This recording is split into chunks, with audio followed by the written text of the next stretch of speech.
Magandang araw po sa inyong lahat. Bago natin simulan ang pagbabasa ng kwentong ibinahagi sa atin ni Sir Rico, ay inaanyayahan ko muna kayong pumindot ng like at mag-comment na rin ng kahit salamat Rico, para naman alam niya na marami ang tumatangkilik at nag-aabang ng kanyang padalang kwento na nagmula sa sarili niyang mga karanasan bilang isang magiting na babaylan. Gusto ko rin kayong anyayahang makinig sa pinakamaaksyong kwento na nai-upload dito sa ating channel. Ito ay ang Birador ng Santa Barbara na pinagbibidahan ni Rafael. Ito din ang Rafael na tumutulong paminsan-minsan kina Lino at Tingting sa kwento nating Aswang Killer na naroon naman sa ating side channel na Kwentong Aswang Comics. Nasa video description ang link ng playlist para kumpleto na at hindi na kayo mahirapang hanapin ang kasunod. 100% po itong ma-action ha. Sana ay ma-enjoy nyo. Birador ng Santa Barbara Series, Book 1 to 4, Part 1 to 239. Iyon na po ang kabuuan ng kwento. Salamat sa mga dadalaw at makikinig. Ipagpatuloy na natin ang kwento. Pagkatagos ko sa lugar nila ate ko, ay nagsimula na akong naglakad papunta sa kanilang bahay. Nang makarinig ako ng mga taong nagkakaingay, may mga nagtatakbuhan, nagsisigawan at mga natatakot na nasundan ng tunog ng putukan ng mga baril. Akala ko nga noong una ay ako ang binabaril dahil parang papunta sa direksyon ko ang mga putok. Patuloy pa ako sa paglalakad hanggang sa may makita akong mga katawan na nakahandusay sa lupa. Mga wala na iyong buhay, pero hindi tama ng bala ang ikinamatay nila, kundi malalalim na laslas sa liig. Iyong iba ay buto na lang ang natira, na animoy pinapak ng piranha ang iba pang bahagi ng katawan. Meron ding mga putol-putol at nagkaluray-luray. Doon ko napagtanto na hindi iyon gawa ng tao, kundi isang aswang na bangkilan. Kaya nilang magpalit ng anyo bilang aswang kahit pa umaga o tanghaling tapat. May narinig akong kumakalusko sa paligid ko, kaya mabilis akong umusal lang tagabulag. Pero nakikita pa rin pala ako ng mga iyon dahil bigla akong tinalunan. Mabuti na lang at nakaatras ako, pero hindi ko pa rin naiwasan ang matatalas noong kuko. Humiwa iyon sa braso ko, kaya ramdam ko ang kakaibang kirot at hapdi. Napakatalas ng kuko noon, kaya pala nagkaluray-luray ang katawan noong mga taong nakita ko. Kaya hindi imposibleng ang nilalang na iyon ang may gawa. Akala ko pa noong una na nag-iisa lang iyon, pero dalawa pala sila. Umusal ako kaagad ng poder, tapos sinunod kong usalin ang kakayahan ng 4 Vedas. Nakita kong tila nagpuputik ang sugat ko.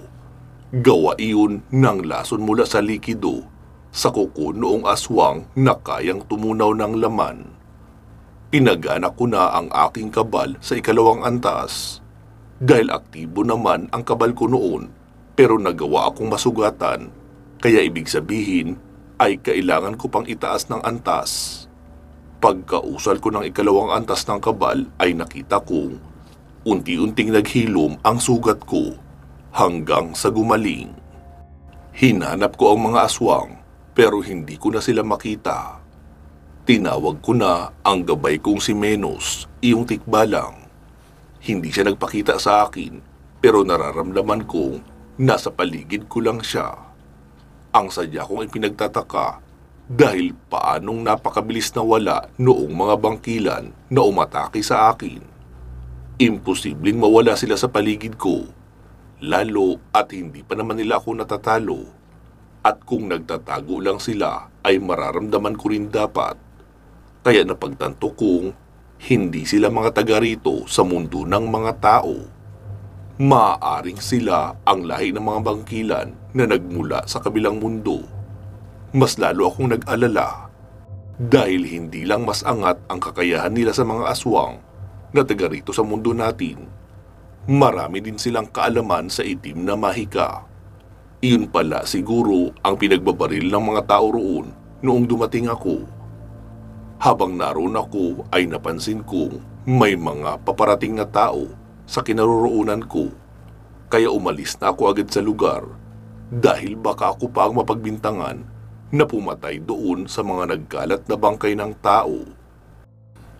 Sa tingin ko ay hindi bababa sa 6 na katawan ang taong walang buhay na nakahandusay sa bahaging iyon at kalunos-lunos ang itsura. Ayon pa sa sabi sa akin ni Mian, ay meron daw lugar doon sa isla na may mga pasilidad sa ilalim at pinamumugaran ng iba't ibang mga nilalang. Kaya naisip ko na puntahan na lang muna iyon at paguhuin para hindi na mapakinabangan pa ng iba't ibang mga nilalang bilang kanilang taguan. Pero pagkarating ko roon ay hindi pala iyon basta normal na lupa ang ibabaw. Dahil isa iyong burol. Tapos sa may ibabaw noon ay may 2 bahay. Kapag pinaguho ko ang pasilidad sa ilalim, ay kasamang guguho ang ibabaw ng bundok. At matatabunan iyong mga nakatira doon. Kaya naman, naisipan kong puntahan na lang muna ang ibabaw upang mabalaan ang mga nakatira. Pagkarating ko roon ay napansin ako agad ng mga nakatira dahil nagkaingay ang kanilang mga aso. Kaya sumigaw na lang din ako ng tao po. May isang may katamtamang edad na lalaki naman ang lumapit at nagtanong, "Iho, anong sadya mo rito? Gabi na at hindi ako pamilyar sa itsura mo. Kaya malamang may sadya ka kaya ka na parito." Sabi ko naman, Boss, di ba naghahanap kayo ng lunas para sa sakit ng asawa nyo at mga anak? Minsan din may mga gumagambala sa inyo ng mga nilalang. Inaakala nyong sinumpa kayo o kinulam. Pero hindi yun kagagawa ng tao o aswang. Dahil sa ilalim ng lupaing ito ay may nakabaon ng mga salitang Latin na mula sa kadiliman. Iyon ang dahilan kaya kayo nagiging lapitin sa mga sakit at iba't ibang mga nilalang. Kaya ipinapayo ko na lisanin nyo ang lugar na ito at gagaling lahat ng karamdaman ng lahat ng miyembro ng inyong pamilya. Sabi naman noon, "Baliw ka yata, iho eh. Hindi nga kita kilala.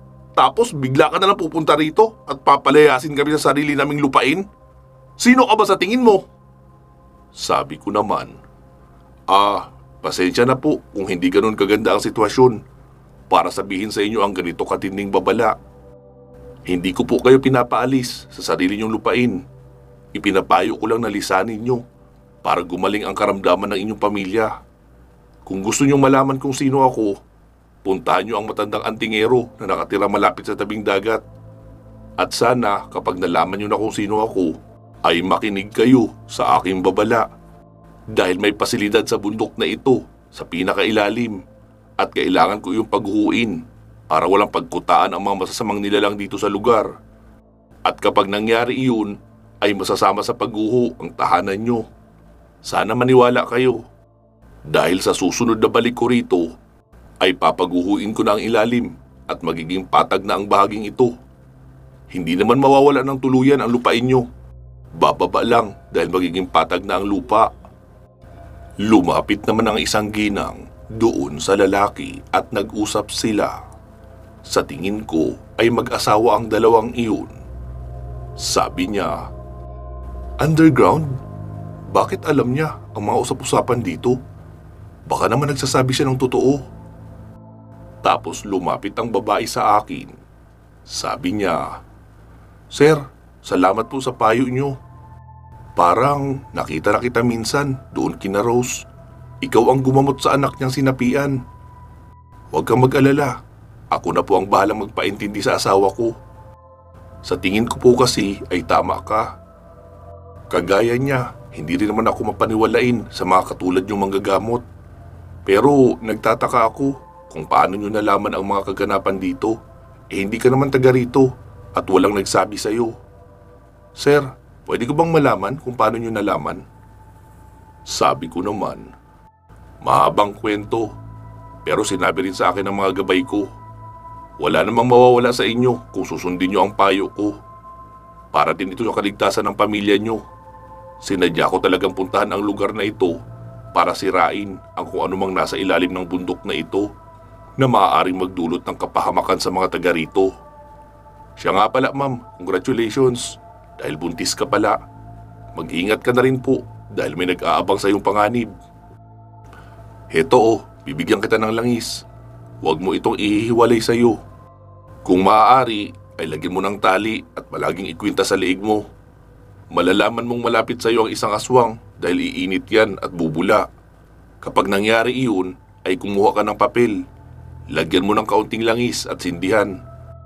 Para mo na rin noong sinindihan ang aswang dahil mararamdaman niya ang init ng pagkasunog. Kaya, aalis iyon agad. Sige po, aalis na ako. Paalam ko pa sa kanilang dalawa. Nakita kong nakatingin ng masama sa akin ang asawang lalaki. Alam ko ang iniisip niya. Iniisip niya na masyado akong pakialamero sa buhay nila at nagsiselos din ito. Naglakad na ako papalayo sa lugar na iyon. At noong makalayo na ako kaunti ay saka ako gumawa ng portal. Pagkalabas ko sa portal ay doon na iyon sa lugar nila Marichu. Naglalakad pa lang ako papunta sa bahay nila ay nararamdaman ko nang papalapit na rin sa kinaroroonan ko si Chu. Kaya hindi ko na itinuloy ang paglalakad papunta sa kanila. Umupo na lang ako sa may tabi habang napapangiti. Dahil natutuwa ako na sa wakas, pareho na kaming babaylan. Ilang saglit pa ay nakikita ko na siyang papalapit. Noong makalapit siya ay sinabi niya sa akin, "Kahapon pa kita hinihintay. Akala ko hindi ka na darating eh. Tsaka nagtataka ako sa sarili ko ngayon. Kahit ang layo mo ay nararamdaman ko na agad na narito ka." Nakita kong kasama ni Marichu na lumapit sa akin si Azum, ang diwatang itinalaga ko na kanyang maging gabay. Pero hindi pa iyon nakikita ni Marichu. Ngumiti naman sa akin si Azum noong naroon na siya malapit sa akin. Sinagot ko naman iyong sinabi ni Chu. "Oo, tama ka. Malaki na nga ang nagbago sa iyo. Bukas tuturuan kita ng lahat ng kailangan mong malaman. Pasensya ka na rin kung ngayon lang ako uli na padalaw. Malalaman mo rin kung gaano kaabala ang isang babaylan kapag naging ganap ka ng babaylan. Ang aura mo ngayon ay nasa pangalawang antas. Alam kong hindi mo pa nakikita ang mga gabay mo dahil sarado pa ang iyong espiritual na paningin. Pero magagawa mo silang makita kung gugustuhin nila. Kaso maging sila ay nag-aalangan din na magpakita sa iyo dahil hindi ka pa handa sa lahat ng maaari mong masaksihan. Ibibigay ko sa iyo ngayon ang pinakamalakas mong sandata na magagamit mo sa laban. Ito ay ang 4 Vedas. Ako mismo ang kumuha niyan, pero sa iyo ko ipapagamit. Dahil hindi mo rin naman makukuha yan kung ikaw mismo ang kukuha. Ang mutya ng 4 Vedas ay napapalooban ng espiritu ng 4 ng mahiwagang mandirigma. Kaya sila ang magtuturo sa iyo kung paano lumaban. Matapos kong magsalita ay umusal ako ng orasyon, kasabay ng pagbukas ng aking palad. Lumabas doon ang 4 na klaseng liwanag na hugis bilog. Sinabi ko kay Chu na ibukas niya rin ang kanyang kanang kamay at agad niya naman iyong ginawa. Sa pamamagitan ng orasyon ay isinalin ko ang mutya papunta kay Chu. Lumapag iyong 4 na bulang nagliliwanag sa palad niya. Tapos bigla iyong naglaho na parang hinigop ng kanyang kamay. Pagkatapos noon ay bigla siyang napasigaw. Kasabay noon ay ang pagliwanag ng kanyang buong kanang kamay. Tapos dumaloy na sa mga ugat niya ang liwanag hanggang sa kanyang buong katawan. Maging ang kanyang mga mata ay nagliliwanag na rin. Alam ko kung gaano kasakit ang pakiramdam na iyon dahil pinagdaanan ko rin iyon noong unang pumasok sa akin ang kapangyarihan ng 4 Vedas. Noong matapos ang proseso ng pagpapasa ay kumalma na ang katawan niya. Isinunod ko naman ang pagsasali ng mga orasyon sa pamamagitan ng isipan. Hinawakan ko siya sa batok tapos nag-usal na ako ng orasyon. Muling nagkulay puti ang kanyang mga mata. Tapos maya-maya ay bumalik na rin sa normal. Sabi ko sa kanya, "Ano, kumusta ang pakiramdam mo? Para bang gusto mong magtatakbo ng mabilis at magwala? Kung ganyan ang nararamdaman mo ay normal yan. Ibig sabihin, sumakop na sa buong katawan mo ang mataas na antas ng kapangyarihan." Sabi niya naman, "Oo, tama ka. Tsaka ang gaan-gaan ang pakiramdam ko sa katawan ko. Para lang ako nakalutang. Tapos ang pandinig ko ay naging kakaiba. Parang tumalas din." Sabi ko naman sa kanya, "Naaalala mo ba ang mga orasyon na isinalin ko sa iyo ngayon?" "Oo, marami. Teka, susubukan kong gumamit ng isa." Wika niya pa tapos nag-orasyon siya. Tapos naramdaman ko na kumilo siya ng napakabilis. Tapos bigla siyang sumugod ng atake sa akin. Sinalo ko lang ang suntok niya. Tapos sinipa ko siya sa paa. Kaya na-outbalance ito at natumba. Tapos sabi ko, "Huwag mong kakalimutan na sa akin ang galing ang kakayahan na pinasa ko sa iyo. Kaya kahit subukan mo yan sa akin ay hindi rin yan uubra. Dahil kaya ko yung kontrahin. Nawala man sa akin ang mismong mutya, nagpaiwan naman ang mga kakayahang natutunan ko na." Sabi niya naman, "Aray, tinutuo mo naman. Sinusubukan ko lang eh." Ang sakit ng paa ko. Nabali na yata." Sabi ko naman sa kanya, "Hindi kita tinuruan ng mga kaalaman para maging lampa ka. Bakit hindi mo himasin ang iyong palad ang masakit na bahagi?" Sinunod niya naman ang sinabi ko. Tapos sabi niya, "Hala, nawala na bigla ang masakit." Habang tumatagal ay mas marami ka pang matutuklasan ng mga kakayahan mula sa mga orasyon at mutya na ipinagkaloob ko sa iyo. Kasabay noon ay ang pagdating rin ng samot-saring mga pagsubok sa buhay mo. Hindi na kita papakialaman doon dahil sarili mo na iyong problema na kailangan mong lutasin. Ang obligasyon ko lang sa iyo ay gabayan at alalayan ka hanggang sa maging ganap kang babaylan. Tandaan mo, kapag ginampanan mo ang iyong tungkulin, ay siguraduhin mong magiging pantas ka ng lahat. Ang pagiging pantas ay iba sa pagiging babaylan. Para maintindihan mo ay ipapaliwanag ko sa iyo sa pinakasimpleng paraan na kaya ko. Ang babaylan ay ang pagiging kawal, sundalo o mandirigma laban sa espiritual na kakayahan at masasamang nilalang. Ang obligasyon ng pagiging pantas ay magbigay ng payo at karunungan sa ibang tao o sa mga elemental. Doon tayo itinilaga, hindi para sa karahasan. Kung makakaya mong itama ang pagkakamali ng iba na hindi gumagamit ng karahasan, ay dapat karunungan ang pairalin mo. Pero siyempre, dapat handa ka rin masaktan at magpatawad sa mga makakaaway mo. Tungkol naman sa kakayahang pandigma na meron ka, huwag mo yang gagamitin kung hindi naman nararapat. Dahil hindi ka naman kayang pantayan ng mga pangkaraniwang tao lang. Lalo at kaloob sa atin yan ni Bathala. Kaya marapat lang din na gamitin mo iyan sa tama. Kailangan ko itong ipaliwanag sa iyo lahat para maging bukas ang isipan mo sa lahat ng mga bagay. Dahil pagkatapos ng huli kong gagawin sa iyo, ay hindi ko na alam kung kailan tayo muling magkikita. Tungkol naman sa nakita mo sa hinaharap na magiging anak natin, alam mo na ang tungkol doon, di ba? Ibubukas ko na ngayon ang ikatlong mata. Ang mata para sa espiritual na antas. Kung ano man ang makita mong kakaiba, ay huwag kang matatakot o matataranta. Normal lang ang lahat ng iyan sa paligid.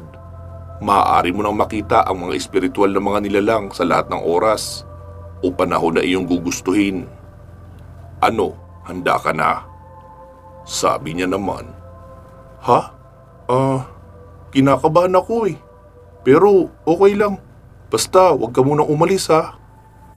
Lumapit ako sa kanya at tinakpan ko ng telang pula ang kanyang mga mata. Tapos idinikit ko ang aking kanang hintuturo sa pagitan ng dalawang kilay sa may gitna. Sabay usal lang isang mahabang orasyon. Maya-maya ay nagsalita siya.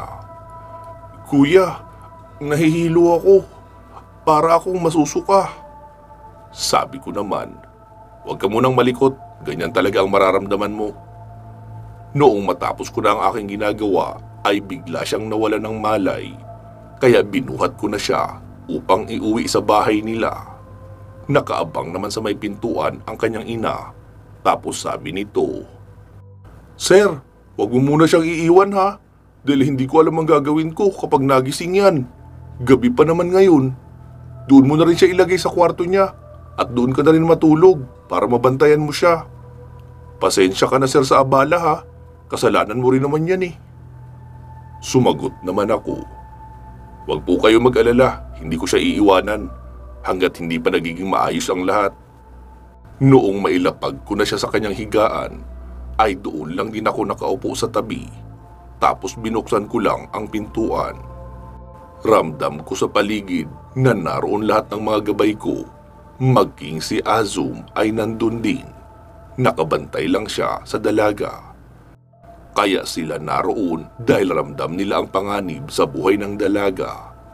Kahit pa hindi ko naman sabihing magbantay silang lahat, alam din nilang sasamantalahin ng mga masasamang elemento ang pagkakataon upang patayin ang dalaga bago pa ito maging ganap na babaylan. Pero malabo silang makahanap ng pagkakataon dahil naroon ako at naroon lahat ng mga gabay ko, nakapalibot lang din sa labas ng bahay. Naupo ako sa may pintuan ng kwarto ng dalaga habang nakasandal sa dingding at hindi ko na nga namalayan na nakatulog na pala ako. Nagising na lang ako sa tilaok ng manok. Ang lamig na rin ang klima sa paligid. Noong tumingala ako sa may relo ay nakita kong 3:00 na pala ng madaling araw. Nilingon ko ang higaan ng dalaga pero wala na siya.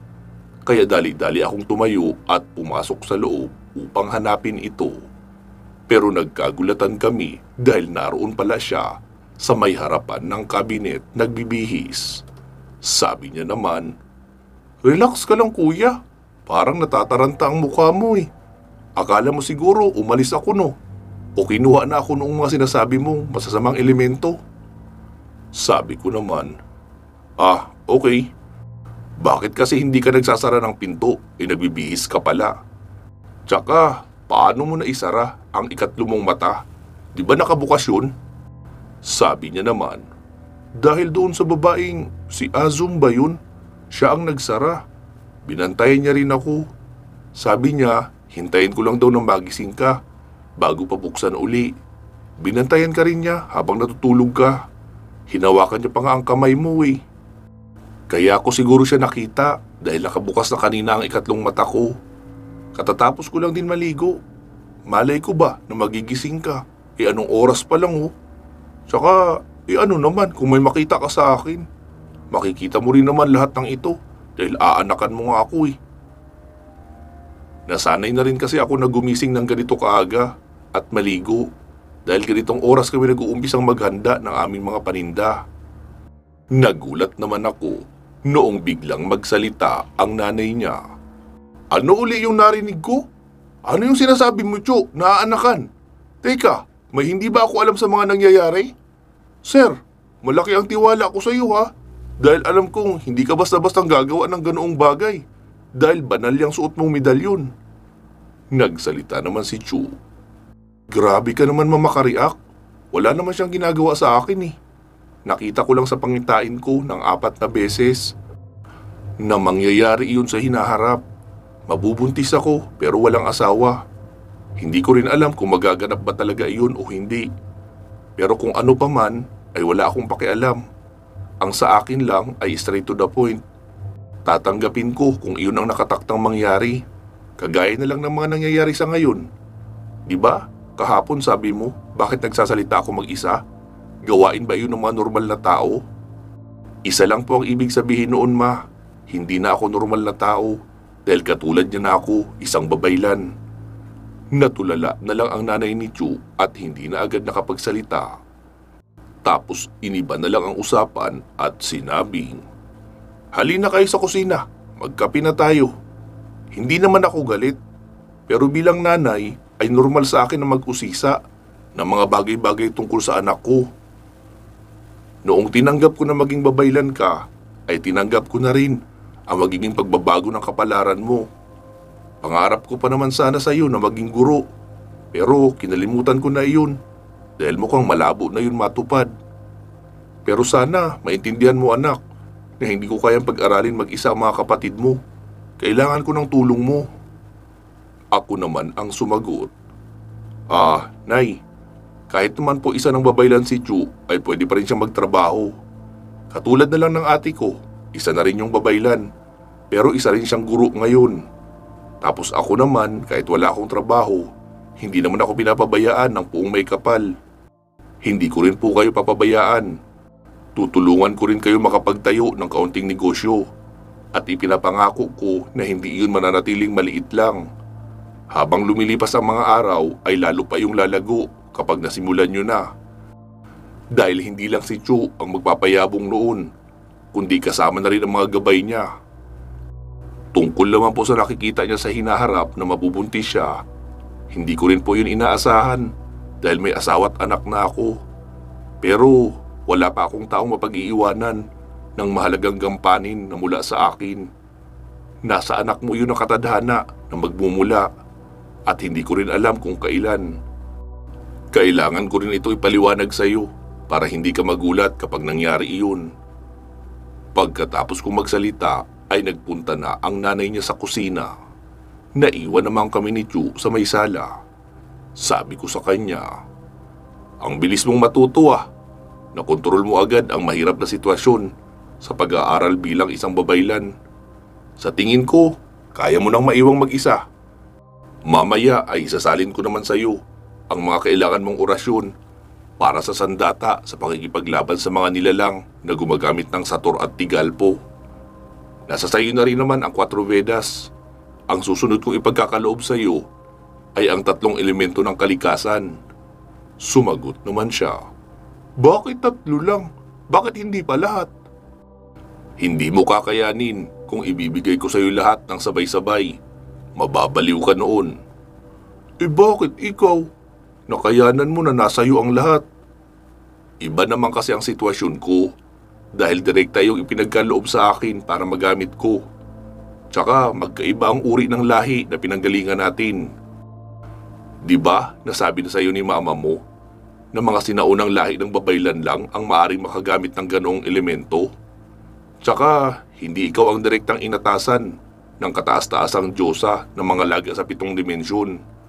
Kaya maliban sa pangkaraniwan kong lahi na sinaunang babaylan, pinoprotektahan din ako ng Diyosa at ni Bathala upang magampanan ko ang mahirap na tungkulin na iniatas nila sa akin.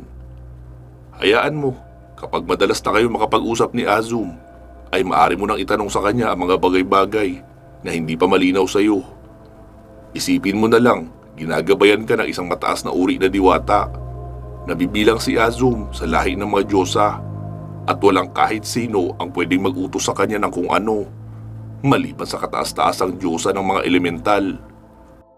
Dahil sa sugo rin ako ng kataas-taasang Diyosa ng mga elemental, kaya hindi niya pwedeng suwayin ang ipinag-uutos ko, lalo at kagustuhan ng Diyosa ang mga ipinapatupad ko.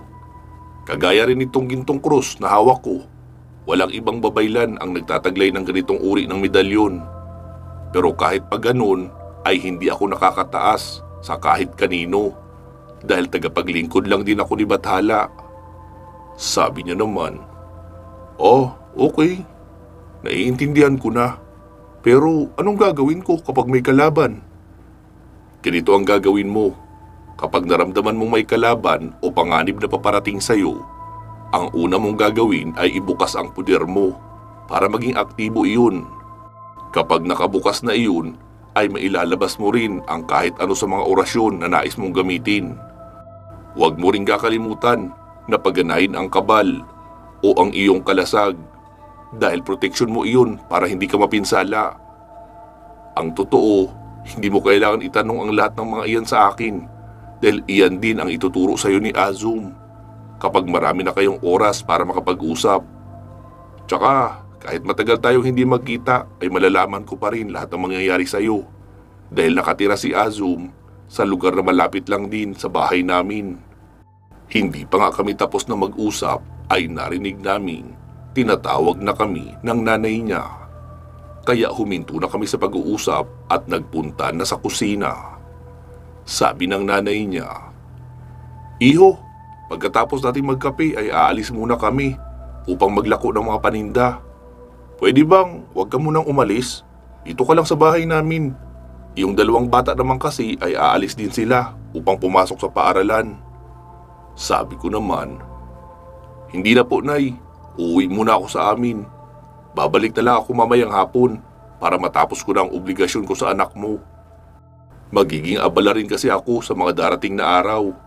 May aasikasuhin akong lupain sa Maynila na naiwan ng mga magulang ng mama ko." Sabi niya naman, "Kahit pala sa pagiging babaylan mo, ay may pakialam ka pa rin sa mga material na bagay. Hindi naman po yun sa akin. Aasikasuhin ko lang para sa mga magulang ko." "Sige pala, Iho, iiwanan ko na lang dito ang anak ko para matapos nyo na kung ano man niyang kailangan nyong dapat gawin. Basta, huwag mo muna siyang aanakan ha. Bata pa ako masyado para maging lola." "Biro lang, Iho." Wika niya pa sabay tumawa. Nagsalita naman si Chu. "Sigurado ka, Ma? Kaya mo magbenta ng mag-isa? Baka hindi mo yan maipaubos." Sabi naman ng mama niya, "Huwag mo akong alalahanin, anak. Iiwanan ko na lang ang iba kina auntie mo sa bayan para siguradong maubos." Sabi ko naman, "Huwag po kayong mag-alala, mauubos yan. Eto may ibibigay ako sa inyo na garapa. Mutya ng palay ang laman yan." Sabi niya naman na nakangiti, "Naku, sabi ko na nga ba eh. Ito ang matagal ko nang inaasahan. Kaya nga nagpapabebe ako para bigyan mo ako nito. Matagal ko nang gusto magkaroon ng ganito." Sabi naman ni Chu, "Hay, si mama talaga. May paganyan-ganyan pa. Mabuti na lang at hindi ako nagmana sa'yo." Tapos nagsimula na naman silang magbiruan na mag-ina. Ako naman ay pumasok na sa kwarto ng dalaga upang magdebosyon. Iyon na kasi ang tamang oras para gawin iyon. Maya-maya ay sumunod na rin naman sa akin ang dalaga. Mukhang alam niya na ang dapat niyang gawin dahil wala siyang imik na sumunod sa akin. Tapos ilang saglit pa ay umalis na rin ang kanyang ina.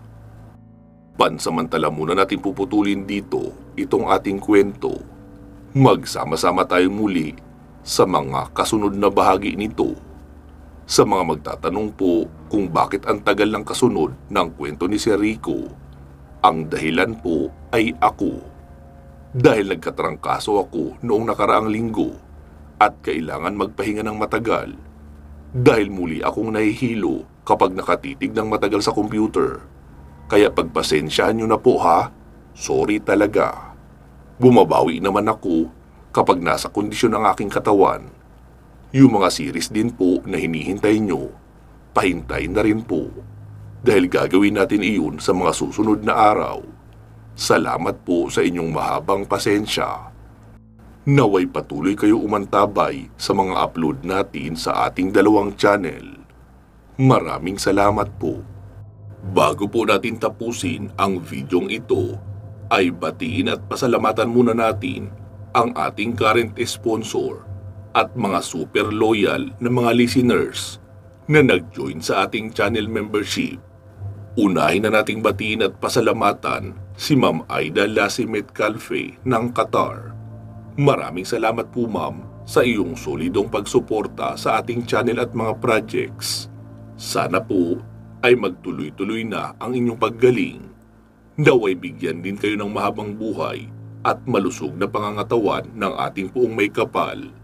Salamat din kina Sir Nilo Merdigia Luza, Ma'am Connie Flores, Ma'am Maria Victoria, Ma'am Georgina Bati, Ma'am Rose Halandumon, Sir Lito Bueno, Ma'am Lou Kira, Ma'am Sargent Katsdorms, Ma'am Christine Olson, Sir Jesmar Ocampo, Sir Eduardo Nicar, Ma'am Celsa Escartin, at kay Sir Dean Ciudadano. Marami pong salamat sa inyong pag-join sa ating channel membership dito sa ating main channel, pati na rin sa ating side channel na Kwentong Aswang Comics. Sa mga gusto pong maging bahagi ng ating channel membership, Huwag na po mahiyang pumindot ng join button katabi ng ating channel name. Last but not the least, ay pinapasalamatan ko siyempre kayong lahat na palaging umaantabay at nakikinig sa ating dalawang channels. Inaanyayahan ko rin po kayong makinig sa ating magagandang series, kagaya na lang ng Aswang Killer na naroon sa ating side channel na Kwentong Aswang Comics, pati na rin ang Lihim ng Medalyon dito sa main channel na Katotohanan at Misteryo. Magiging active na uli iyon at sisikapin nating makapag-upload ng kahit isang part kada linggo. Maraming salamat po ha. Mag-iingat po kayo palagi at hanggang sa muli.